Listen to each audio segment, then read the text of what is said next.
하나님 말씀은 요한복음 7장 1절에서 53절입니다. 요한복음 7장 1절부터 제가 봉독하겠습니다. 이 일들 후에 예수께서 갈릴리에서 다니셨고 유대에서는 다니기를 원하지 않으셨으니 이는 유대인들이 그분을 죽이려 하였기 때문이다. 유대인들의 명절인 초막절이 가까워지자 그분의 형제들이 그분께 말하기를 당신의 제자들도 당신이 하시는 일들을 볼 수 있도록 여기를 떠나서 유대로 가소서. 자신이 드러나기를 바라면서 숨어서 무엇을 하는 자는 아무도 없습니다. 당신이 이 일들을 하시려거든 당신 자신을 세상에 나타내소서 하니 이는 예수님의 형제들도 그분을 믿지 않았기 때문이다. 그러므로 예수께서 그들에게 말씀하셨다. 아직 내 때가 되지 않았으나 너희 때는 항상 준비되어 있다. 세상이 너희는 미워하지 못하나 나를 미워하니 내가 세상에 대하여 그 행위들이 악하다고 증언하기 때문이다. 너희는 명절에 올라가라. 나의 때가 아직 차지 않았으므로 나는 이번 명절에 올라가지 않겠다. 예수께서 이것들을 말씀하시고 갈릴리에 머무르셨다. 9절까지 읽겠습니다. 우리 목사님 대소지 제7장 장명은 물입니다. 첫 번째 초막절의 상경하심, 두 번째 절기 중간 교훈, 세 번째 예루살렘 사람들의 태도, 네 번째 관원들에게 교훈함, 다섯 번째 영생 교훈에 대한 바리새인들의 태도, 그리고 마지막으로 니고데모의 변증입니다. 자, 이 시간은 요한복음 7장 1절에서 마지막 절까지 제목은 초막절에 일어난 일과 예수님의 가르침 그리고 생수의 강들이라는 제목으로 말씀을 증거하겠습니다. 1절 이 일들 후에 예수께서 갈릴리에서 다니셨고 유대에서는 다니기를 원하지 않으셨으니 이는 유대인들이 그분을 죽이려 하였기 때문이다. 네, 이 일들 후에라 했는데 이 앞장 6장에서 일어난 오병이어의 기적을 비롯한 여러 가지 일들 후에 예수님께서 갈릴리에서 전도를 하셨습니다. 이 갈릴리 전도 기간은 6개월 정도 전도하셨어요. 그 근거는 요한복음 6장 4절에 마침 유대인들의 명절이 6월절이 가까웠다라고 했는데 이 6월절이 4월달이에요. 그런데 오늘 본문에 있는 2절 유대인들의 명절인 초막절이 가까워지자라고 했는데 이 초막절은 10월입니다. 그러니까 4월에서 10월이니까 몇 개월이에요? 6개월이죠. 예, 그래서 이 갈릴리에서 전도하는 기간은 6개월인 것을 우리가 알 수가 있습니다. 그런데 왜 유대로 가지 않고 갈릴리에서 전도를 하셨냐면 그곳에 있는 유대인들이 지금 예수님을 잡아 죽이려고 그런 모의를 하고 있기 때문에 예수님 것은 그곳에 가지 않았는데 그것은 예수님께서 죽는 것이 두려워서 그런 것이 아니라 아직 십자가를 질 때가 되지 않았기 때문에 그래서 가지 않은 것입니다. 그래서 갈릴리에서 복음을 전하시고 또 제자들을 가르치셨습니다. 2절에 유대인들의 명절인 초막절이 가까워지자라고 했어요. 이 유대인들에게는 3대 절기가 있습니다. 3대 절기가 뭐냐 하면 유월절, 오순절, 초막절. 이 세 가지가 3대 절기인데 이 초막절은 다른 말로 하면 수장절이라고도 합니다. 이 초막절은 무엇을 기념하는 거냐 하면 이 이스라엘 백성들이 광야에서 천막을 짓고 살았어요. 초막을 짓고 살았는데 그 광야에서 그것을 살았던 것을 기념하는 거예요. 하나님의 은혜로 광야 생활 잘 통과한 것을 기념하는 것. 그래서 일주일 동안 초막 생활을 합니다. 실제로. 그래서 옥상에다 천막을 짓기도 하고 길가에 짓기도 하고 들에 짓기도 하고 그다음에 마지막 8일째 되는 날은 모여가지고 하나님께 수수한 곡식을 다 바치면서 제사하는 것. 이게 바로 초막절이에요. 3절에서 5절. 3절 그분의 형제들이 그분께 말하기를 당신의 제자들도 당신이 하시는 일들을 볼 수 있도록 여기를 떠나서 유대로 가소서. 자신이 드러나기를 바라면서 숨어서 무엇을 하는 자는 아무도 없습니다. 당신이 이 일들을 하시려거든 당신 자신을 세상에 나타내소서 하니 이는 예수님의 형제들도 그분을 믿지 않았기 때문이다. 네, 본절에서 제자들은 예수님 믿는 사람들을 다 말합니다. 자, 예수님의 형제들이 예수님을 이 갈릴리 총구석에 있지 말고 저기 유대로 가라. 그 이유가 뭐냐 하면 출세하라고. 이 예수님의 그 형제들은 예수님을 믿지 않았어요. 그러니까 인간적인 생각으로 지금 예수님이 인기를 좀 얻을 수 있다고 생각한 것 같아요. 그래서 이 갈릴리 북쪽에 있는 갈릴리 그 총구석에 있지 말고 좀 넓은 곳에 가서 좀 이렇게 드러내라. 그렇게 말하고 있습니다. 자, 이 예수님의 형제들조차 예수님의 생명운동에 대해서는 전혀 모르고 있어요. 구원운동에 대해서는 전혀 알지 못하고 있습니다. 그래서 이 하나님의 생명운동, 구원운동에 제대로 깨닫지 못하는 사람은 자기의 출세에만 관심이 있는 거예요. 우리는 이 영적 세계, 하나님 나라, 이것을 알고 또 깨닫는 사람이기 때문에 우리의 관심은 하나님 나라가 잘 되는 것인데, 이 하나님 나라와 상관이 없는 사람들은 자기의 출세에만 관심이 있습니다. 그래서 이 예수님의 형제들도 예외가 아니에요. 그래서 이 예수님이 좀 출세하기를 바라는 마음에서 드러내라, 유대로 좀 가라, 이렇게 말하는 거예요.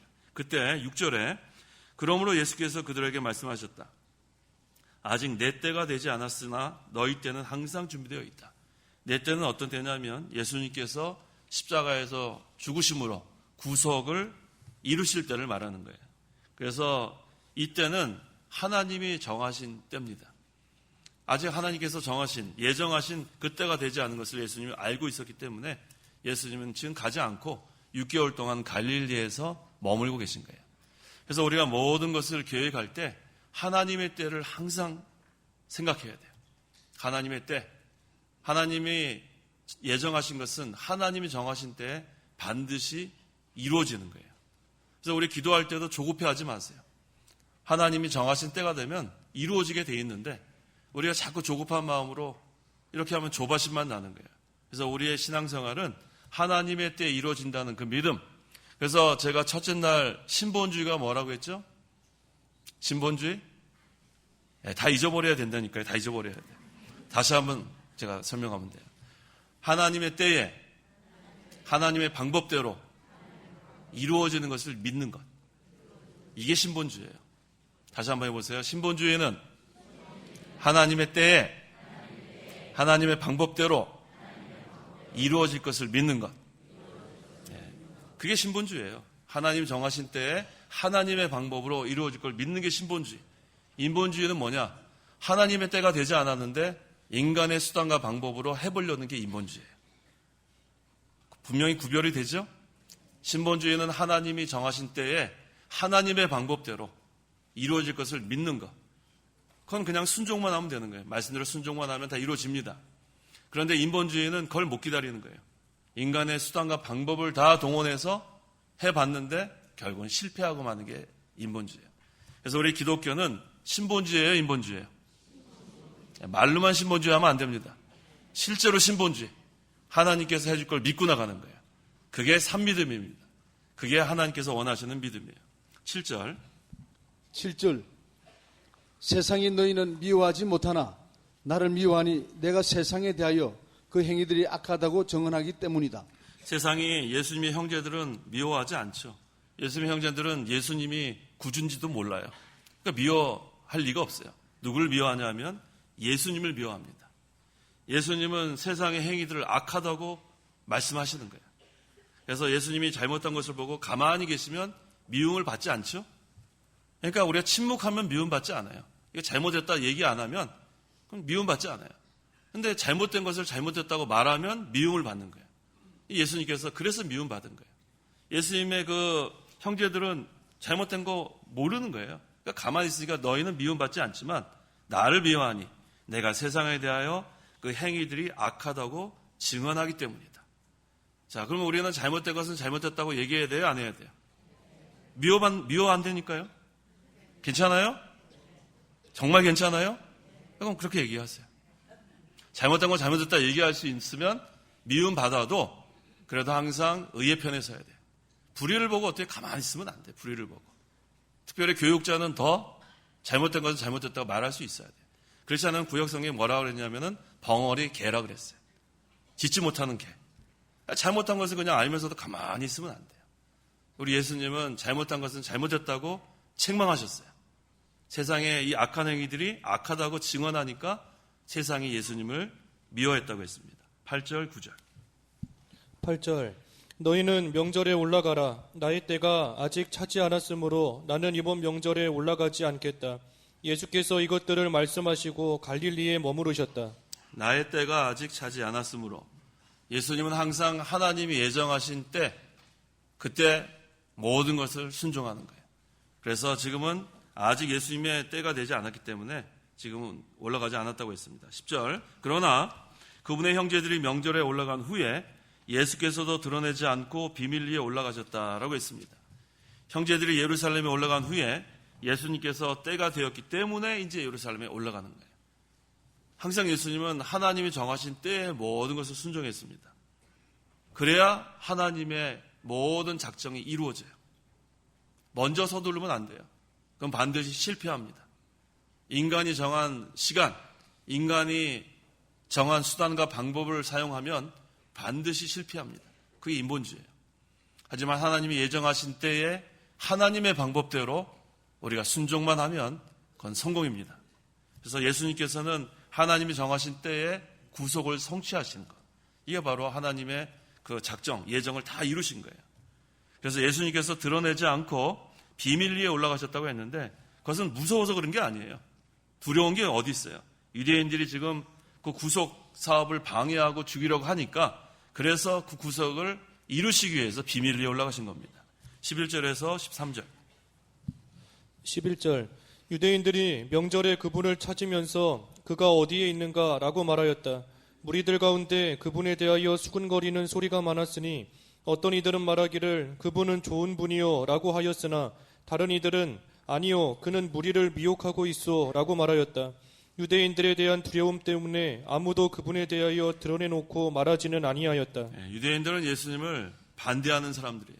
어떻게 하든지 잘못된 걸 찾아가지고 책 잡으려고 하는 그런 자들. 그들이 왜 예수님을 지금은 찾았냐면은 믿으려고 찾은 것이 아니라 또 시험에서 책 잡으려고 지금 예수님을 찾는 거예요. 그런데 이 무리들 가운데는 예수님을 좋은 분이라고 따르는 사람도 있었어요. 또 한편으로는 예수님은 무리를 미혹하는 사람이라고 그렇게 얘기하는 사람도 있었습니다. 그런데 유대교 지도자들이 문제예요. 이 유대교 지도자들이 지금 예수님을 죽이려고 하는 거예요. 그래서 지금 두려워서 드러내놓고 사람들이 예수님이 좋아도 말을 못하고 있습니다. 하지만 우리는 아까는 잘못된 것은 잘못됐다고 얘기해야 된다고 그랬죠? 또 좋은 건 좋다고 얘기할 수 있어야 돼요. 사람들이 말 못하게 해도 이게 좋은 걸 왜 또 말을 못해요? 자, 마태복음 10장 28절. 하나님을 두려워하라 그랬어요. 28절. 몸은 죽여도 영혼은 죽일 수 없는 자들을 두려워하지 마라. 오히려 영혼과 몸을 능히 지옥에 멸망시킬 수 있는 분을 두려워하여라. 네, 사람은 두려워할 필요 없습니다. 누구만 두려워하면 돼요? 하나님 두려워하십시오. 그래서 우리는 하나님을 경외해야 돼요. 하나님 경외하는 자. 아주 중요한 거예요. 사람들 때문에 해야 될 말 못하고 사람들 때문에 두려워하고 잘못된 거 잘못됐다는 말 못하고 그렇게 되면 안 돼요. 우리는 사람을 두려워할 필요 없습니다. 의의 편에 서야 돼요. 의의 편에 서서 항상 진리를 외치고 우리가 항상 복음을 전하고 하지만 두려워할 분은 한 분 계세요. 누굴 두려워해요? 하나님은 두려워해야 돼요. 하나님 경외하는 생활. 그래서 우리는 항상 신앙 양심을 바로 써야 돼요. 진실해야 합니다. 예는 예고 아니오는 아니에요. 사람 눈치 볼 거 없어요. 저 사람 나를 해야 하면 어떡할까? 그거 걱정할 거 없어요. 진실은 그대로 진실대로 예라고 하고 아닌 건 아니라고 해야지 그런 사람이 하나님을 경외하는 사람이에요. 하나님 그런 사람을 사용하십니다. 14절에서 15절. 14절. 이미 명절 중간쯤 되었을 때에 예수께서 성전에 올라가서 가르치시니 유대인들이 놀라서 말하기를 이 사람은 배우지 않았는데 어떻게 학문을 아느냐 하니. 자, 예수님은 신학교를 다녔나요? 안 다녔나요? 안 다녔어요. 예수님은 신학교 안 다녔는데 어렸을 때부터 성전에 가갖고 아주 학식 있는 사람하고 막 대등하게 논쟁할 수 있는. 왜? 예수님은 하나님이잖아요. 자, 이 예수님이 하나님인 걸 모르는 거예요. 그러니까 유대인들은 이 사람은 배우지 않았는데 어떻게 학문을 아느냐. 지금 놀란 거예요. 근데 참 재밌는 게 뭐냐면 물론 예수님은 하나님이기 때문에 그렇지만 우리 그 영국의 말틴 로이드 존스 목사님이라고 있어요. 말틴 로이드 존스 목사님은 신학교를 안 갔어요. 근데 이분이 뭐 하던 분이냐면은 의사였어요. 의사라서 얼마나 유능한 의사냐면 그 왕실, 영국에는 왕이 있잖아요, 여왕. 그 왕실의 의사 정도면 주치의 정도 되면 상당한 실력이 있죠. 그런데 그거 다 포기하고 목사가 됐어요. 근데 그런 특별한 경우도 있어요. 그래서 거기 아주 제가 가봤는데 포트 탈봇이라고 아주 시골이에요. 거기에 가봤더니 뭐 이렇게 이렇게 알코올 중독자 아주 불량배도 있고 아주 형편없는 그런 곳인데 그곳에가 교회를 세우고 거기서 목회하는 곳을 제가 가봤어요. 그래서 그러한 사람도 있긴 있어요. 신학교 이렇게 안 다녔지만 그분은 머리가 좋으니까 책을 엄청나게 읽은 거예요. 웬만한 전집은 그냥, 그래서 그분은 휴가를 이렇게 바닷가에 가잖아요. 우리 바닷가 가면 우리 뭐예요? 물놀이 하지. 일광욕 하고, 공 받아라 하고 받고, 받아라고 막 공놀이 하고 막 이러잖아요. 근데 이 로이 존스 목사님은 거기 가가지고도 책만 읽었다 그래. 그래서 이 책 읽는 것이 휴식이라고 그랬어요. 저는 이해가 안 가요. 이해 가세요? 네, 그런 분이 있어요. 네, 이러한 특별한 분이 있긴 있어요. 하지만 이것은 특별한 경우고 오늘날은 정상적으로 신학 공부를 하는 게 맞습니다. 정상적으로. 이러한 예외적인 것 때문에 그렇게 또 신학교 안 가는 사람들도 생겼어요. 근데 이 말틴 로이 존스 목사님이 나중에서 깨달은 게 있어요. 내가 신학을 공부할 걸. 이 사람 머리가 좋기 때문에 그냥 자기가 혼자서 다 많은 책들을 읽어서 아주 그분이 쓴 책을 읽어보면 대단히 잘 썼는데 나중에는 신학교를 갈 걸 하면서 세운 신학교가 런던에 있는 런던 Theological Seminary, LTS. 이걸 보면 신학 공부를 정상으로 하는 것이 맞습니다. 그래서 목사가 되려면은 정상적으로 신학을 공부하고. 그런데 우리 예수님의 제자들이 신학교 갔어요, 안 갔어요? 근데 예수님 3년 이상 따라다녔잖아요. 그게 신학교 간 것보다 훨씬 나은 거예요. 얼마나 그런 생명의 말씀을 직접 배웠습니까? 자, 16절에 예수께서 그들에게 대답하여 말씀하셨다. 내 가르침은 내 것이 아니라 나를 보내신 분의 것이다. 자, 성경은 성령으로 알게 되는 거예요. 예수님은 하나님의 아들이시기 때문에 하나님 말씀인 성경을 다 알고 계신 거예요. 그래서 예수님의 가르침은 사람의 지혜로 하는 것이 아니라 하나님 아버지의 말씀을 받아서 전한 거예요. 그래서 오늘날의 우리 교육자들도 마찬가지예요. 사람의 지식으로 전하면 안 돼요. 사람의 지식으로 안 되고 하나님의 말씀을 그대로 전하는 마이크가 되면 돼요. 마이크. 이 마이크는 도구밖에 안 되죠. 그래서 기도 많이 하고 말씀 연구하고 그 다음에 그대로 그 하나님의 말씀을 온전히 전하면 그것이 마이크의 역할을 잘하는 겁니다. 17절 누구든지 그분의 뜻을 행하기 원한다면 이 교훈이 하나님께로부터 온 것인지 내가 스스로 말하는 것인지 알 것이다. 하나님의 뜻대로 행하려는 사람은 진리를 사모하는 사람입니다. 또 하나님을 기쁘시게 하려고 하는 사람이에요. 그렇기 때문에 성령의 감동을 받아서 진리를 깨닫게 되는 거예요. 항상 우리는 성령의 감동을 받아야 돼요. 성령의 감동. 이게 중요한 겁니다. 성령의 감동을 받으려면 자기를 쳐서 복종시켜야 돼요. 자기가 하려고 하면 성령의 감동 받을 수 없습니다.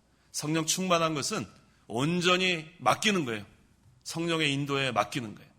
그러면 성령 충만할 수 있습니다. 성령 충만한 가운데 말씀을 전하고 성령 충만한 가운데 나가서 복음을 선포하는 거예요. 성령 충만하는 것은 자기가 없어지는 거예요. 자기가. 십자가 뒤에 자기를 다 감추는 거예요. 십자가만 전하는 거예요. 십자가의 도만 전하는 거예요. 그러면 하나님의 능력이 나타납니다. 그래서 우리가 항상 성령의 감동, 또 우리 영권이란 말은 무슨 뜻이냐면 성령의 권능이에요. 그래서 설교자가 영권을 가지고 설교한다는 것은 성령의 권능으로 하는 거예요. 이 설교자는 아무 의미 없어요. 설교자는 뭐와 같다? 마이크와 같은 거예요. 영권이 뭐예요? 성령의 권능으로 하는 거예요. 성령의 권세와 능력. 그러니까 영권 있는 설교자가 되려면 날마다 기도해야 돼요. 자기가 없어지고 자기를 쳐서 복종시키고. 그래서 제일 영권 있는 설교자가 사도 바울이었어요. 나는 날마다 죽노라. 날마다 자기를 쳐서 복종시키면 영권 있는 설교자가 되는 거예요. 성령의 권능으로 말씀이 선포되는 겁니다. 그래서 우리 모든 성도들도 영권이 있으려면 성령의 권능으로 전도하려면은 날마다 자기를 쳐서 복종시키면 돼요. 날마다 기도하고 자기가 아무것도 아닌 줄 알고 되지 못한 줄 알고 겸손하고 낮아지면 그럼 영권 있는 성도가 되는 거예요. 영권은 목회자만 있는 게 아니에요. 성도들이 영권이 있을 수 있어요? 없어요? 있어요. 목회자만 영권 있는 목회자가 된 게 아니에요. 영권이 뭐예요? 성령의 권능이에요, 권능. 성령의 권능. 여러분들도 영권 있는 성도가 돼야 돼요. 영권 있는 목회자만 기대하지 말고 영권 있는 성도가 돼야 돼요. 성령의 권능으로 우리가 신앙생활을 하고 복음을 선포하는 그런 영권 있는 목회자와 영권 있는 성도가 되어야 합니다. 요한복음 10장 4절에서 5절. 4절.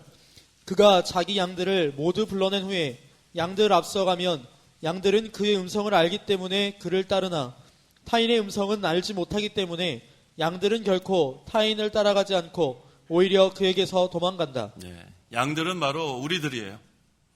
우리 양들 잘 알죠? 양들이 앞이 잘 안 보인다고 해요. 앞이 잘 안 보여요. 그래서 양들 보면 어떻게 돼요?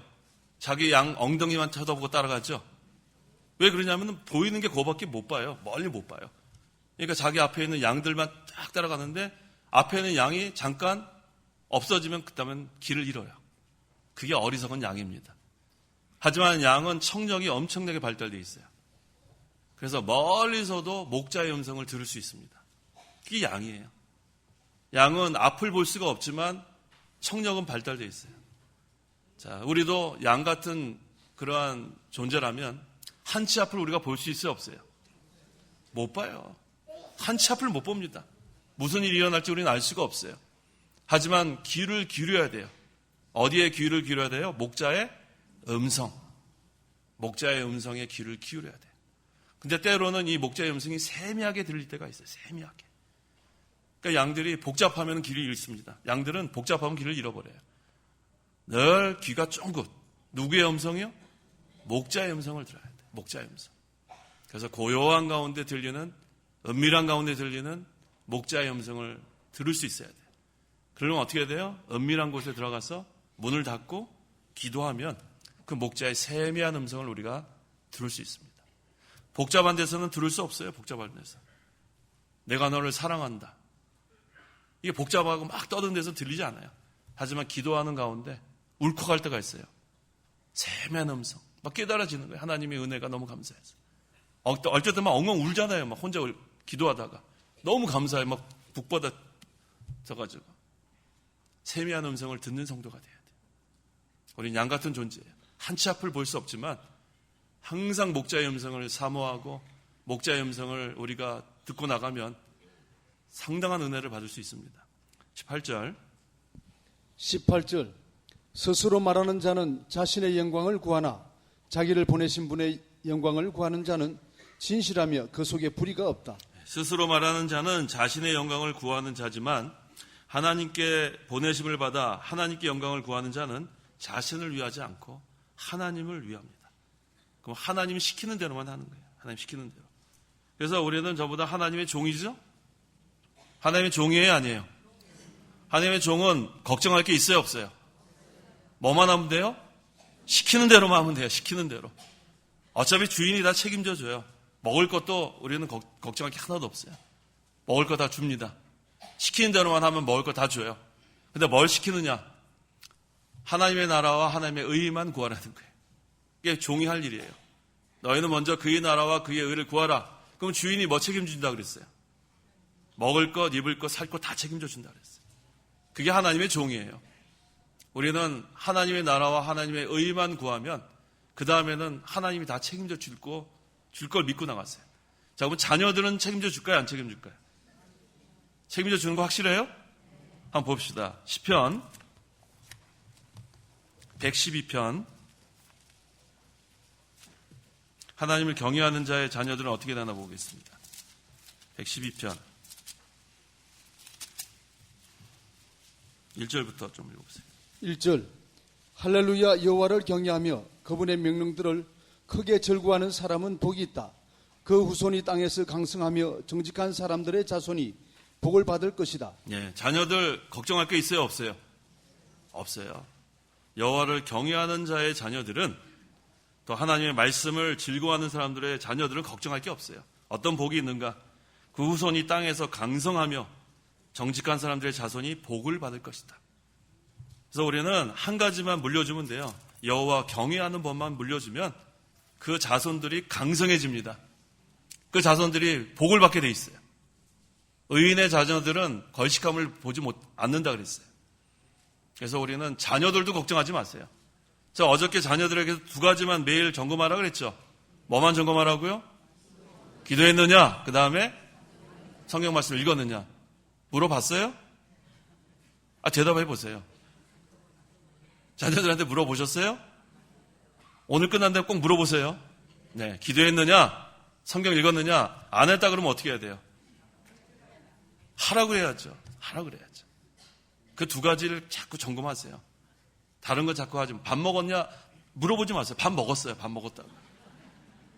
얘기 안 해도 먹게 돼 있어요, 밥은. 근데 기도했느냐, 성경 읽었냐는 챙기지 않으면 안 하게 돼 있어요. 무슨 말인지 아시겠죠? 네. 주일날이요? 주일날만 물어보세요? 주일날 교회 갔느냐? 복잡해요. 두 개만 했네, 두 개만. 너무 복잡해요. 기도했느냐? 말씀 읽었느냐? 그것만. 그것만 물어보셔도 돼요. 자, 그래서 우리는 하나님이 시키는 대로만 하면 그 다음에는 걱정할 게 없어요. 먹을 것, 입을 것, 살 것도 걱정할 게 없고 자녀들도 걱정할 거 없고 우리는 하나님의 종으로 하나님을 잘 경외하면서 하나님의 말씀에 순종만 하면 되겠습니다. 19절 모세가 너희에게 율법을 주지 않았느냐? 그런데 너희 가운데 아무도 그 율법을 지키지 않는다. 어찌하여 너희가 나를 죽이려 하느냐? 유대인들이 모세를 존경했습니다. 그래서 모세오경을 되게 좋아했어요. 창세기, 출애굽기, 레위기, 민수기, 신명기. 그 다음에 이 율법을 엄청나게 자랑하는 사람들이 유대인들이에요. 그런데 율법의 실체가 누구예요? 예수님의 그리스도예요. 근데 율법을 그렇게 좋아하는 유대인들이 지금 그리스도를 죽이려고 하는 게 모순이에요. 헛똑똑이에요, 헛똑똑. 율법에 정통한 것 같은데 그 율법은 그림자일 뿐이에요. 그리스도까지 이끄는 몽학 선생밖에 안 돼요. 그건 실체가 아니에요. 실체가 있어야 그림자가 있는 거 아니에요? 그런데 이 실체를 죽이려고 하는 자들이 유대인들입니다. 자, 우리는 실체가 중요한 거예요. 실체. 그림자가 중요한 게 아니에요. 실체가 중요합니다. 오늘날에도 우리가 예배 시간에 참석해서 영과 진리로 예배하는 거, 이게 실체예요. 하나님께서 기뻐 받으시는 것은 영과 진리. 제가 이걸 이번 사경회 때 강조를 많이 했죠. 중생한 영. 중생하지 않은 자는 예배에 참석할 수 있는 자격이 없어요. 말씀으로 거듭난 사람만, 하나님은 영이시기 때문에 이곳에 임재하시고 우리와 교통하시는 하나님, 우리의 섬김을 받기를 원하시는 하나님, 그 다음에 뭘 통해서 우리를 인도하시는가? 진리를 통해서. 우리에게 보내신 보혜사 성령은 진리의 영입니다. 그래서 예배 시간에 이 진리의 세계로 우리를 인도하시는 거예요. 이게 바로 예배의 핵심이에요. 나머지는 있어도 되고 없어도 되고요. 그렇게 생각하시면 돼요. 이게 바로 개혁주의예요.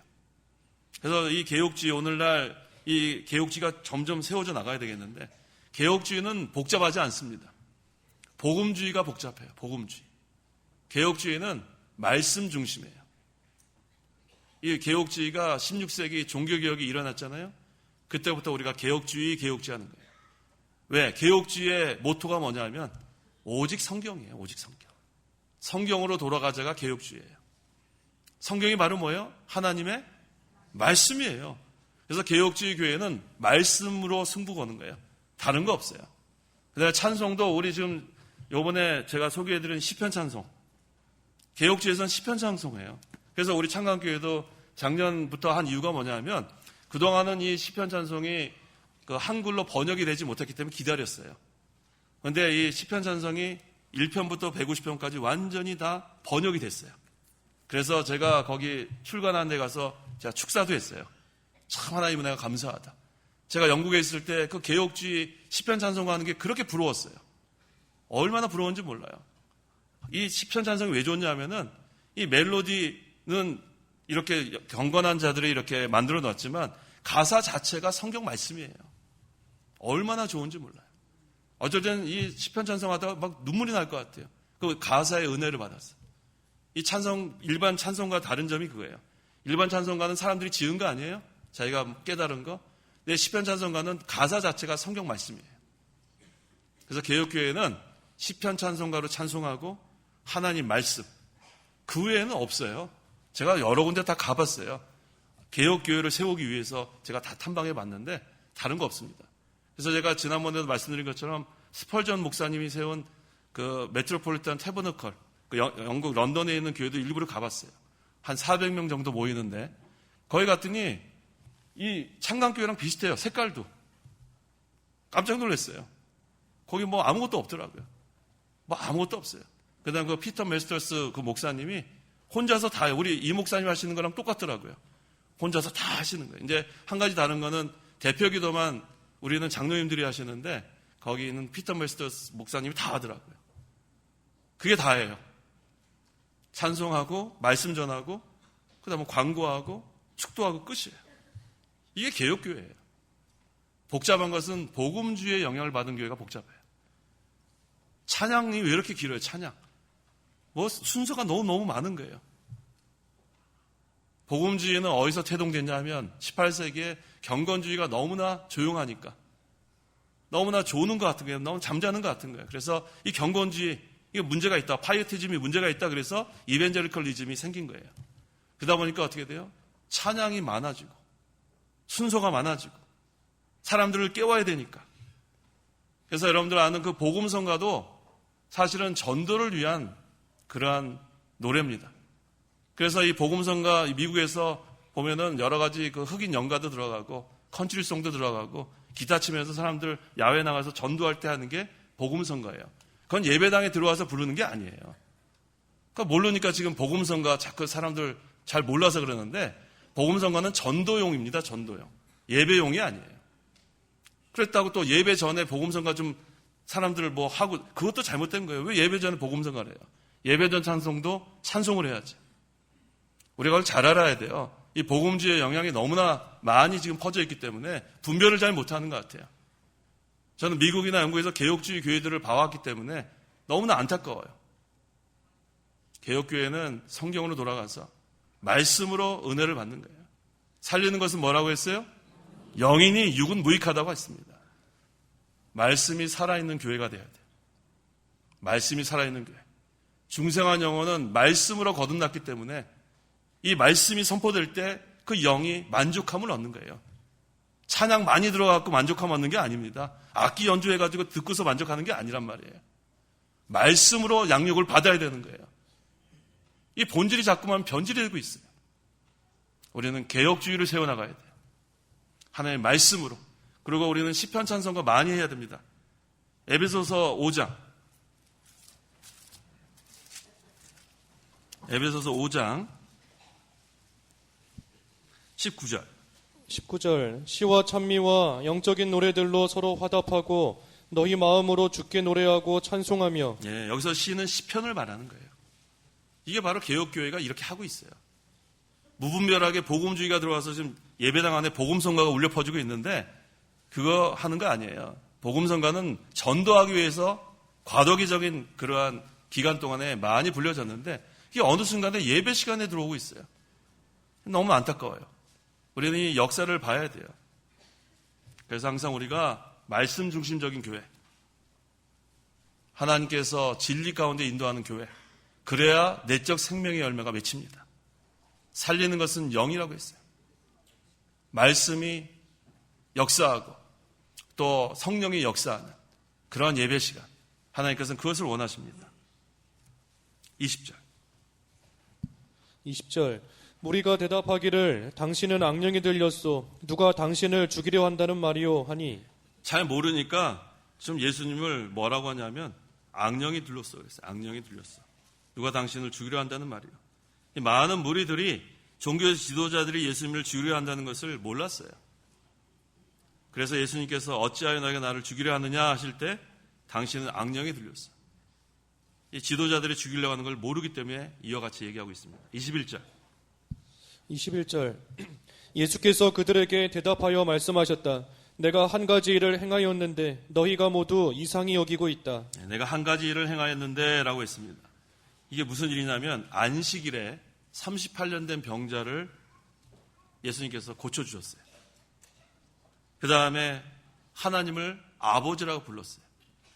이것 때문에 지금 이상히 여기는 거예요. 그래서 이것 때문에 지금 예수님을 박해하고 있어요. 신성 모독 아니냐?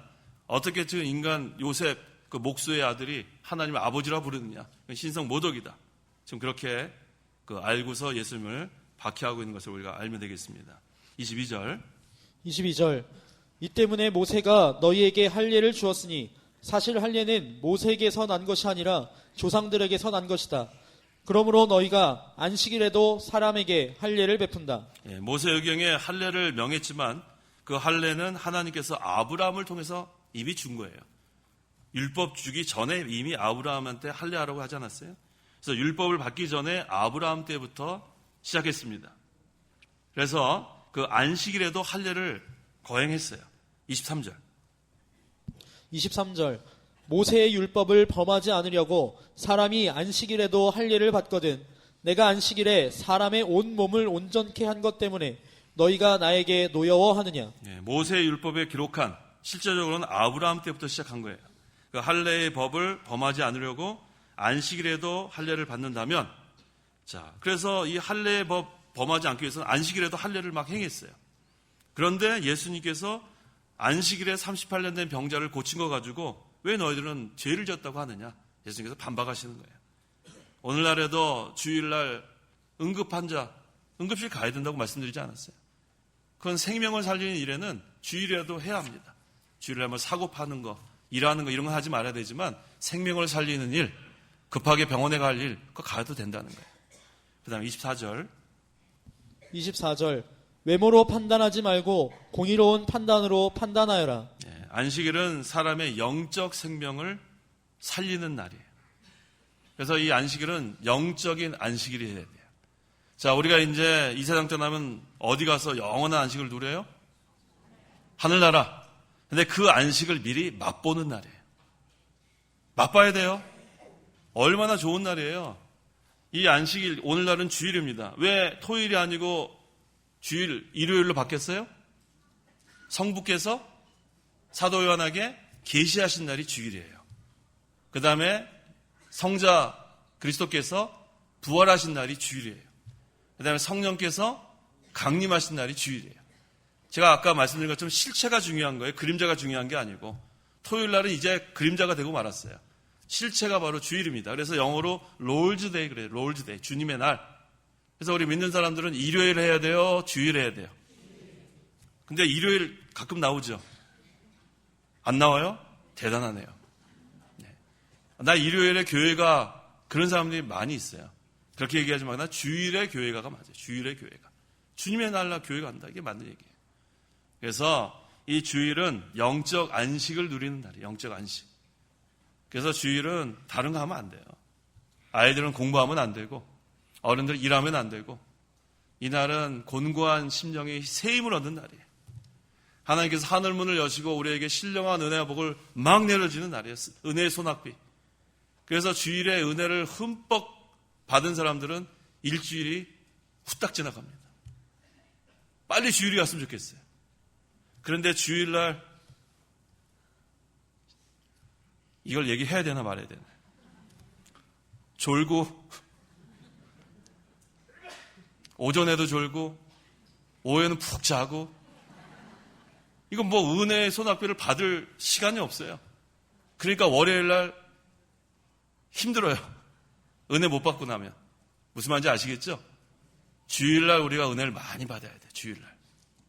주일날 힘을 내서 은혜를 사모하는 마음으로 와서 그래서 주일날 예배 시간에 오면 옥토와 같은 마음 달라고 그 기도부터 하세요. 회개도 해야 되고. 그래서 우리가 풍성한 은혜를 받고 나면 한 주일이 금방 지나가요. 그 다음 기다려져요. 아, 주일이 빨리 왔으면 좋겠다. 성도 여러분, 그렇습니까 지금? 대답을 좀 크게 보세요. 그렇습니까? 너무 많이 졸았어요? 네. 졸아도 교회 가셔야 돼요. 저는 그렇게 늘 그래요. 졸아도 꼭 오셔야 돼요.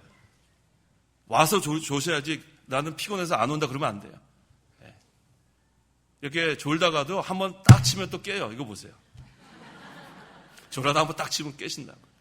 자, 그러니까 우리가 항상 은혜의 소낙비, 하나님의 은혜를 풍성히 받고 그것을 누리는 날이 주일입니다. 그래서 우리가 하늘나라에 앞으로 누릴 안식을 미리 맛보는 그 날이 주일인 줄 알면 되겠습니다. 25절. 25절. 그러자 예루살렘 사람들 가운데 어떤 이들이 말하였다. 그들이 죽이려 하는 자가 바로 이 사람이 아닌가. 예루살렘 사람들 가운데 어떤 이들은 유대교 지도자들이 예수님을 죽이려고 하는 것을 알게 되었어요. 그래서 26절에 보아라, 그가 드러내놓고 말하나 그들이 그에게 아무 말도 하지 않으니 관리들은 참으로 이 사람이 그리스도인 줄로 알고 있는 것이 아닌가. 관리들은 알고 있는 게 아닌가. 지금 무리들이 지금 의심하고 있는 거예요. 27절. 27절. 우리는 이 사람이 어디에서 왔는지 알거니와 그리스도께서 오실 때에는 어디서 오시는지 아무도 모른다. 자, 유대교 지도자들이 그리스도가 오실 때에 어디로 오며 어디로 가는지 알지 못하고 온다고 지금 잘못 가르치고 있는 거예요. 이 지도자들이 잘 알아야 돼요. 이 지도자들이 잘 모르니까 그 유대교 종교 지도자들의 그런 선동을 받아가지고 이 유대인들이 지금 예수님 결국은 어떻게 했어요? 십자가에 못 박으러 간 사람들이 유대인들이에요. 이 종교 지도자들이 정신 차렸어야 돼요. 그래서 우리가 성경을 제대로 배워야 돼요. 성경 잘못 배우면은 이단에 미혹될 염려가 있어요. 그래서 우리가 대충 배우면 안 돼요. 성경 말씀을 하나하나 확실하게 배워야 이단에 미혹되지 않습니다. 28절에서 29절. 28절. 그러므로 예수께서 성전에서 외쳐 가르치며 말씀하시기를 너희가 나를 알고 내가 어디서 왔는지도 안다. 그런데 나는 스스로 온 것이 아니다. 나를 보내신 분은 참되시니 너희는 그분을 알지 못하나 나는 그분을 안다. 내가 그분에게서 왔고 그분께서 나를 보내셨기 때문이다. 라고 하셨다. 성전 모든 사람 앞에서 예수님께서 외치면서 가르치는 거예요. 예수님께서는 하나님께서 보내신 그리스도다. 하지만 그들은 예수님의 신성에 대해서 알지 못했어요. 자꾸만 목수 요셉의 아들이 어떻게 저렇게 잘할 수 있을까? 거기에서 지금 머물고 있습니다. 육신적으로 보면 안 돼, 육신적으로. 예수님은 하나님이십니다. 그래서 요한복음 6장 63절에 살리는 것은 영이라고 했어요. 이 영적인 면을 보지 못하면은 육은 무익하다. 아무 유익이 없다. 그래서 우리는 영적인 면을 바라볼 수 있는 영적인 눈이 떠져야 합니다. 30절. 30절. 그러므로 그들이 예수님을 잡으려고 하였으나 아무도 그분께 손을 대지는 않았으니 이는 아직 그분의 때가 되지 않았기 때문이다. 이는 아직 그분의 때가 되지 않았기 때문이다. 아무리 예수님을 죽이려고 해도 하나님이 정하신 때가 되지 않으면 죽지 않아요. 하나님이 정하신 때가 되지 않으면 죽지 않습니다. 그러니까 죽음 때문에 두려워하지 마세요. 하나님이 생사복을 주관하고 계신 걸 믿으세요. 확실합니다. 그래서 이거 바른 말 하다가 죽으면 어떡할까? 안 죽습니다. 하나님 죽게 안 해요. 의를 세워나가는 자는 핍박을 받을지언정 하나님 때가 돼야 하늘나라 가는 거예요. 핍박받을 각오하고 의를 세워나가야 돼요. 침묵하면 안 됩니다. 진리를 세워나가야 돼요. 그래야 하나님께서 기뻐하시는 거예요. 그래서 우리 이 목사님께서 그거 우리에게 가르쳐 주신 거예요. 진리 세워나가라. 주님 오실 때까지. 그거 해나가는 거예요. 그래서 우리 그 신대원도 그게 목표예요. 진리 세워나가는 거. 그래서 제대로 이 성경 말씀대로 가르치려고 애를 많이 씁니다. 그리고 또 하루에 2시간 이상 기도하라 그러고 성경 10장씩 읽으라 그러고 그게 쉬운 일이 아니에요. 제가 뭐 미국, 영국 신학교 그렇게 하는데 본 적이 없어요. 우리나라도 그렇게 하는데 아마 제가 안 알아봤지만 아마 그렇게 안 할 거예요. 그럼 왜 그러냐면 영적으로 자라나라고. 목사가 기도하지 않으면 아무것도 못하는 거예요. 2시간 이상 기도하라고 그러고 성경을 읽지 않으면 아무것도 못하는 거예요. 그래서 우리 신학교는 그거 진리 세우기 위해서 그렇게 훈련을 하고 있습니다. 성도 여러분도 마찬가지예요. 기도와 말씀 없으면 자라나지 못해요. 새해는 기도 많이 하세요. 기도 많이 하시고 성경도 읽으시고 그래야 자라납니다. 가만히 있으면 자라나는 게 아니에요. 요즘 이렇게 눈이 침침하신 어르신들은 이렇게 듣는 성경이 또 있다고 그래요. 저는 없는데 그런 거 있어요? 그 자녀들한테 하나 사달라고 그러세요. 한번 물어보세요. 전화로. 너 나한테 효도하고 싶니? 효도하고 싶다고 그럴 거예요. 분명히. 그럼 뭐 하나 사줄래? 요즘에 성경 이렇게 읽어주는 거 뭐가 있다고 그러더라. 그거 사달라고 그러세요. 그래서 그거 자꾸 들으세요.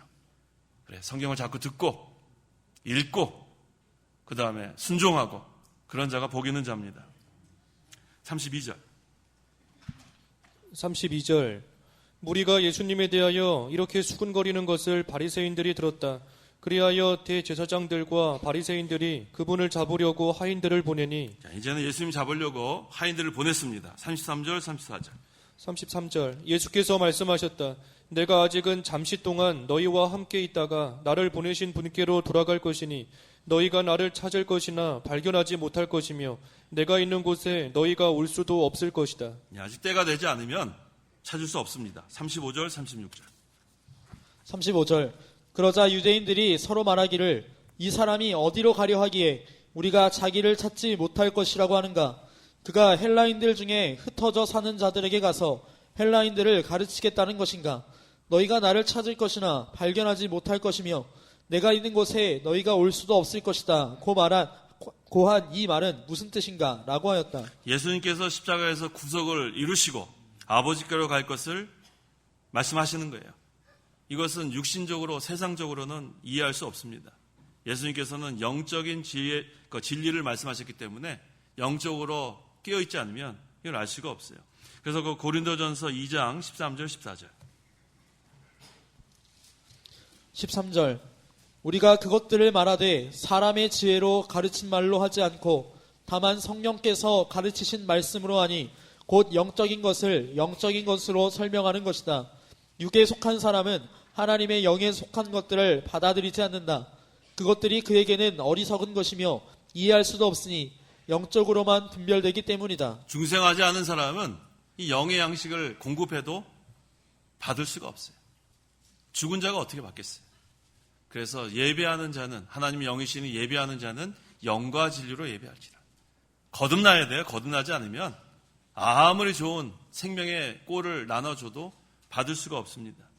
37절 명절의 마지막 날 초막절의 끝날을 말합니다.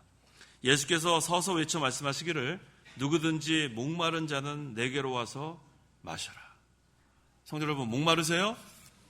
목마르세요? 누구한테로 가면 돼요? 예수님께로 가면 되는 거예요. 시원케 해주시는 예수님의 역사가 있습니다.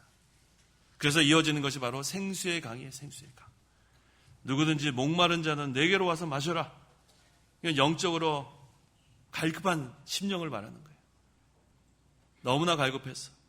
그래서 우리 시편 42편에 목마른 사슴 나와요? 그거 어떻게 되죠? 1절에 목마른 사슴이 시냇물을 찾는 거죠. 너무너무 목이 마르죠. 자, 그런데 시냇물 주변에는 뭐가 있어요? 잡아먹으려는 짐승이 있어요. 그래도 내려가야 돼요? 안 내려가야 돼요? 목말라 죽겠는데 내려가야죠. 내려가야죠. 예수님께로 올 때 못 가게 하는 그러한 세력들이 있을 수 있어요. 방해하는 세력들이 있을 수 있어요.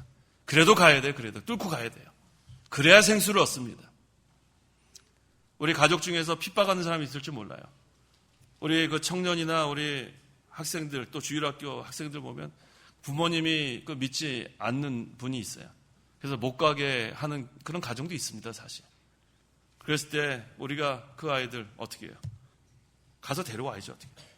차를 운전해갖고 거기 집 앞에 가가지고 전화로 깨워가지고 그렇게 계속해서 정성을 보이면은 그 불신자지만 그 부모님이 감동을 받아서 보냅니다. 그런 경우 많아요. 그래서 우리 반사, 교사 맡으신 분들 있죠? 열심을 내야 돼요. 저는 제일 한심한 경우가 뭐냐면 아이들은 없고 교사 혼자 앉아서 회개 기도하는 사람이 제일 한심해요. 안타깝고. 왜 거기 앉아서 회개 기도를 하고 있어요? 가서 데려와야죠. 가서 데려와야죠. 회개 기도하면 애가 아이고 우리 반사님 좀 회개 기도하는구나. 일어나야지. 그렇게 안 옵니다.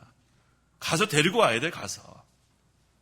저는 안타까워요. 왜 거기 아이들 없고 혼자서 그렇게 앉아가지고 주여 그러고 있는지 알 수가 없어요. 열심을 내야 돼요. 요즘 아이들 그렇게 쉽게 따라오지 않습니다. 옛날은 아이들이 뭐 우리 막 줄줄줄 왔어요. 딱 사탕 하나 들으면은 줄줄줄 따라왔어요. 줄줄줄.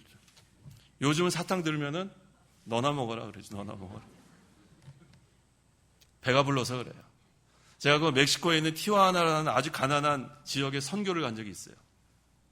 거기가 얼마나 못 사냐면 우리 어르신들 6.25 사변 직후 기억나세요? 어땠던가요? 한심했어요? 그거 연상하시면 돼요. 거기 갔는데 우리가 거기 이제 선교를 갔더니 그 아이들 초콜릿, 껌, 사탕 이걸로 몇십 명 금방 전도했어요.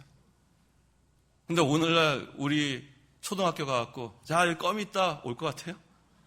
초콜릿이야? 오히려 올려다가 저쪽으로 도망가죠. 유괴범인 줄 알고.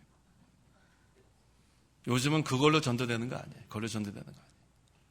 정말로 전도하기 힘듭니다.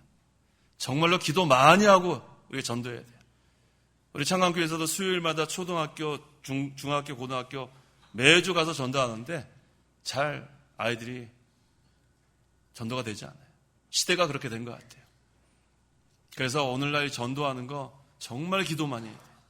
목숨 걸고 해야 돼요. 노방전도 정말 안 돼요. 길거리에 전도지 주면은 받는 사람도 있고 안 받는 사람도 있고. 근데 받는 사람도 믿는다고 할 수 없잖아요. 정말로 힘든 게 전도가 되고 말았어요. 하지만 전도는 뭐다? 선포다. 막 던지는 거예요. 막 던져요. 여기 터지고 저기 터지다 보면 오는 사람이 있게 돼 있어요. 무슨 말인지 아시겠죠? 노방 전도도 하고 관계 전도도 하고 방송 전도도 하고 어떠한 방법으로 전도를 하세요. 그러면은 한 영혼이 천하보다 귀합니다. 그걸 귀하게 여기고 그 다음에 예배당에 새로 온 그런 분이 계시면 가서 잘해주세요. 얼마나 서먹서먹하겠어요. 여기 왔는데 아는 사람 한 명도 없는데. 근데 뭐 자기네끼리 막 좋아가지고 막 뭐 어쩌고 저쩌고 하고 저쪽에서 어쩌고 저쩌고 하고 이 사람 왔다가 설 곳이 없어요. 그럼 어떻게 할까요? 가버리죠. 그러니까 우리가 전도 거기서 끝나는 선포 끝나는 게 아니라 와 보라고 했죠. 와 보라. 와 봤으면 그 다음에 그 와 보라고 한 사람이 책임지고 잘 이렇게 좀 인도해 줘야 돼요. 세신자 부가 있긴 한데 그거 뭐 다 해줄 수가 없어요. 그 집사님 몇 분 계시는데 뭐 첫 번째 주는 거기에서 다가도 있고 뭐 설명도 해주고 근데 어떻게 그거 계속 양육하기 힘들어요. 그러니까 누가 책임져야 되냐면 데리고 온 사람. 그렇다고 또 안 데려오면 안 돼요. 귀찮다고. 데리고 와야 돼요. 와 보라. 데리고 온 다음에 그 사람이 옆에 앉혀놓고 질문이 있으면 다 답해주고 그래서 그 사람은 양육까지 해야 돼요. 선포하고 와 보라 그러고 양육까지 책임지는 게 필요합니다. 자, 38절에 나를 믿는 자는 성경이 말한 것 같이 그의 배에서 생수의 강들이 흐를 것이다. 자, 우리가 생수를 마셔야 되겠어요. 생수 마시려면 먼저 예수님께 와야 돼요. 내게로 오라. 그렇죠? 예수님께 와서 그 다음에 믿어야 돼요. 예수님께 와서 믿으면 그때부터 생수의 강이 넘치는 겁니다. 그 다음에는 이제는 성령의 감동으로 우리가 점점 이 영의 양식을 먹어나가야 돼요.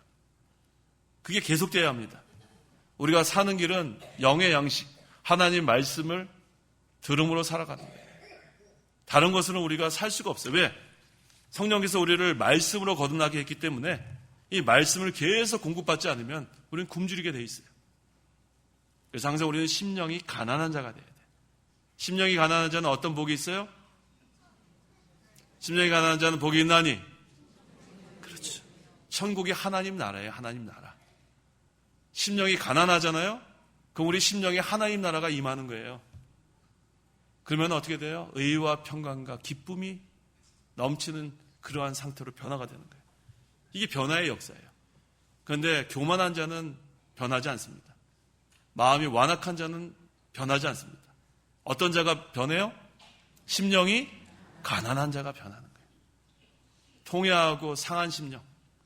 그런 자는 하나님이 우리 심령에 임하시고 역사하시고 의와 평강과 기쁨을 누리게 하십니다. 그래서 생수를 마시려면 예수님께 와야 되고 믿어야 되고 성령의 인도를 받아 말씀을 먹어야 되고 그럼 우리가 생수를 마시는 생활을 해나갈 수가 있습니다.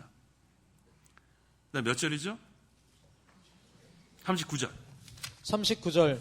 이것은 그분을 믿은 자들이 받게 될 성령에 대하여 말씀하신 것이다. 예수께서 아직 영광을 받지 않으셨기 때문에 성령께서 아직 계시지 않았다. 성령께서 아직 계시지 않았다. 어떤 성령이냐면 보혜사 성령. 보혜사 성령이 아직 오시기 전이기 때문에 그 성령을 여기서 말하고 있습니다. 그래서 생수는 성령이 말씀으로 역사하는 새 생명이에요. 새 생명의 역사. 말씀으로 역사합니다. 근데 특별히 우리에게 보내주신 이 보혜사 성령은 진리의 영이에요. 진리를 사모하는 자는 보혜사 성령이 넘치도록 우리에게 역사하시는 거예요. 그래서 보혜사는 진리의 영이 있고 또 여러 가지 의미가 있어요. 뭐 상담자, 대언자, 변호자, 뭐 여러 의미가 있습니다. 위로자, 조력자, 여러 의미가 있는데 제일 중요한 것은 진리의 영이라는 거예요. 진리의 영. 그래서 진리를 사모하는 자는 성령께서 인도해 주시는 거예요. 진리를 떠난 자는 성령의 인도를 받을 수 없습니다. 진리를 사모하고 진리를 순종하는 나가는 자, 그런 자를 보혜사 성령이 인도하십니다. 40절. 40절. 그러므로 무리 가운데 어떤 이들은 이 말씀들을 듣고 말하기를 이분은 참으로 그 선지자이시다 하고, 예수님의 말씀을 듣고 이제는 믿는 자들이 생긴 겁니다. 41절, 42절. 41절. 다른 이들은 말하기를 이분은 그리스도이시다 하였으나 또 다른 이들은 말하기를 그리스도께서 갈릴리에서 나올 수 없지 않은가? 성경은 그리스도께서 다윗의 씨에서 나오시며 다윗이 살던 마을 베들레헴에서 나오신다 하지 않았는가라고 하비요. 하나님의 말씀이 선포될 때 이렇게 두 부류로 나누는 거예요. 아, 이분이 그리스도다. 믿는 자가 있고 끝까지 믿지 않는 자가 있는 거예요. 그래서 그것은 우리가 할 수 있는 그 부분이 아니에요. 우리는 선포만 하면 그 다음에 하나님의 택한 백성은 믿게 되는 거고, 믿지 않는 거 우리가 어떻게 할 수가 없어요. 그래서 전도는 어렵지 않습니다. 복음만 선포하면 그 다음에는 하나님의 역사로 하나님의 택한 백성은 다 믿게 되게 되어 있습니다. 43절, 44절. 43절. 예수님 때문에 무리 가운데 분열이 일어나서 그들 중 어떤 이들은 그분을 잡고자 하였으나 아무도 그분께 손을 대지는 않았다. 예수님의 말씀이 옳다고 하는 사람, 반대하는 사람, 자기들끼리 분열이 일어났어요. 어떤 이들은 예수님을 잡으려고 했는데 아직 때가 되지 않으니까 잡지 못했습니다. 45절, 46절. 45절. 하인들이 대제사장들과 바리새인들에게 돌아오자 그들이 그 하인들에게 말하기를 어찌하여 너희가 그를 데려오지 않았느냐 하니 하인들이 대답하였다. 이렇게 말한 사람은 아무도 없었습니다. 성령의 감동으로 하인들조차 이런 분은 지금까지 없었습니다. 성령이 이렇게 감동시키면 이와 같이 됩니다. 47절에서 49절. 47절. 그러자 바리새인들이 그들에게 대답하기를 너희들까지도 미혹된 것이 아니냐? 관리들이나 바리새인들 가운데 그를 믿는 자가 아무도 없지 않느냐? 그러나 율법을 알지 못하는 이 무리는 저주를 받은 자들이다 라고 하였다. 바리새인들은 지금 이 하인들이 이와 같이 얘기하니까 당황하는 거예요. 이거 어떻게 된 거냐? 자, 이 하인들이 성령의 감동을 받은 거예요. 말씀의 감동. 자, 우리가 성령의 감동 받는 거, 말씀의 감동 받는 건 지위가 높다고 해서 받는 게 아니에요. 오히려 이 종교 지도자들, 바리새인들은 성령의 감동 못 받았어요. 말씀의 감동 못 받았어요. 누가 감동 받았어요? 하인들이 받았어요. 하인들. 낮아져야 돼요. 겸손해야 합니다. 하인의 위치 정도 되면 은혜 받을 수 있는 거예요. 나는 누구다. 나는 이 정도인데 내가 누가 나를 가르치느냐. 그런 사람들은, 종교 지도자들이 그런 사람들이에요. 내가 이 율법에 정통한 사람인데 누가 나를 감히 가르쳐. 바리새인들, 내가 이 모세의경을 내가 깨뜨리고 있는데 누가 나를 가르쳐. 성령이 감동시킬 수가 없어요. 오늘날도 마찬가지예요. 오늘날도. 교만한 사람은 성령의 감동을 받을 수가 없어요. 우리는 낮아져야 돼. 누가 아주 낮아졌죠? 이번 사경의 기간 동안에? 세례요한이죠. 세례요한. 어느 정도로 낮아졌어요? 광야에 외치는 자의 소리. 다시 우리 세례요한 생각하면 그게 딱 떠오르잖아요. 그래서 우리는 사람들한테 어떤 평판을 받아야 될까? 저 사람 참 겸손한 사람이다. 저 사람 참 섬기는 사람이다. 우리가 얘기를 들어야지. 저 사람은 참 뻣뻣한 사람이다. 저 사람은 인사를 해도 고개도 안 숙이고 이러고 다니는 사람이다. 좀 이해가 안 가요. 어르신들한테 인사하면 고개를 숙여야지 젊은 사람이 무슨 이러고 악수를 하고 그래요. 젊은 목사가. 그러면 안 돼요. 어르신 목사님한테 고개 숙여야지. 어디 이러고 있어요. 못 배워서 그래요. 못 배워서. 겸손해야 돼요. 목사가 더 겸손한 거예요. 목사가 더 겸손해야지. 어르신들, 집사님들, 성도님들한테 무슨 젊은 목사 이러고 있어요. 고개를 숙여야지. 여기서는 마이크이기 때문에 고개를 제가 안 숙이는 거예요. 마이크 이렇게 숙이면은 안 들리죠. 안 들리잖아요. 안 들려요. 그래서 이거 제가 그래서 똑바로 서서 하는 거지. 전 내려가면 고개 숙여요. 우리는 다 겸손하십시오. 먼저 인사하고, 먼저 찾아가고, 낮아지고, 섬기고. 예수님은 섬김을 받으러 온 게 아니에요. 섬기러 오셨어요. 예수님 우리 따라간다고 말로만 하는 게 아니라 예수님 따라가려면 섬기는 자가 돼야 돼요.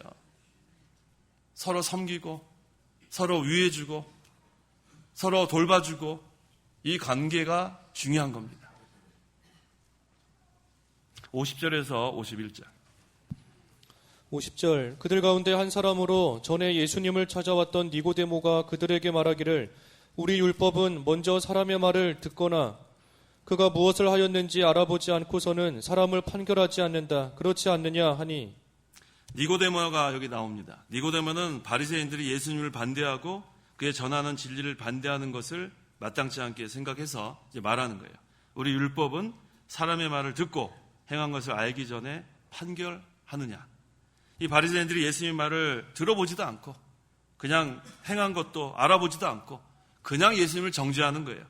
그래서 예수님을 따라가는 사람은 저주를 받지 않는데 이 사람들은 오히려 저주받는다고 지금 잘못 얘기하는 것을 니고데모가 지금 변증하고 있는 거예요. 52절에서 53절. 52절 그들이 그에게 대답하여 말하였다. 너도 갈릴리에서 왔느냐? 잘 살펴보아라. 그러면 갈릴리에서 선지자가 나오지 않는다는 것을 알게 될 것이다. 그들은 각각 집으로 돌아갔다. 그들이 예수님께 대한 분노를 지금 니고데모에게 터뜨리는 거예요. 니고데모가 예루살렘 시민인 줄을 알면서 너도 갈릴리에서 왔느냐? 지금 화가 났어요. 잘 살피고 보아라. 그리고 갈릴리에서 선지자가 나오지 않는다는 것을 알게 될 것이다. 막 지금 분노하고 있습니다. 지금 예수님을 정죄하려고, 예수님을 죽이려고 하는 무리들이 이와 같이 떠들다가 집으로 돌아간 거예요. 자, 오늘 이 본문에서 가장 중요한 것은 생명의 역사예요. 생수 마시는 게 가장 중요한 거예요. 우리는 다 목마른 자들이에요. 목마른 자들은 다 예수님께 오면 됩니다. 예수님께 나와서 우리가 무릎을 꿇으면 돼요. 주여, 제가 또 왔습니다. 너무너무 목이 마릅니다. 갈증이 심합니다. 이걸 좀 해결해 주십시오. 그러면 예수님께서 우리 속에 생수의 강이 넘치도록 역사하십니다. 또 우리는 성령의 감동을 받아야 돼요. 성령의 감동. 날마다 자기를 쳐서 복종시켜요. 내가 남아있으면 생수의 역사가 있을 수 없어요. 나를 쳐서 복종시키고 온전히 맡기는 거예요. 그러면 성령께서 우리를 주장하시고 인도하십니다. 그러면 늘 마음에 생수의 강이 넘칩니다. 그게 바로 구원을 이뤄나가는 거예요. 구원을 이뤄나가는 거예요. 이 구원이 일어나는 것은 나 혼자서 할 수 있는 게 없습니다. 주님이 함께 하셔야 돼요. 주님께 붙잡혀야 되고 성령의 인도를 받아야 되고 하나님이 주관하셔야 됩니다. 그래서 이번 사경의 기간 통해서 우리가 다시 한번 회개할 바를 회개하고 또 심령이 잠자는 자는 깨어나고 심령이 병든 자는 고침을 받고 목마른 자는 다시 생수의 역사가 있는 그러한 시간이 되기를 바랍니다. 기도하십시오.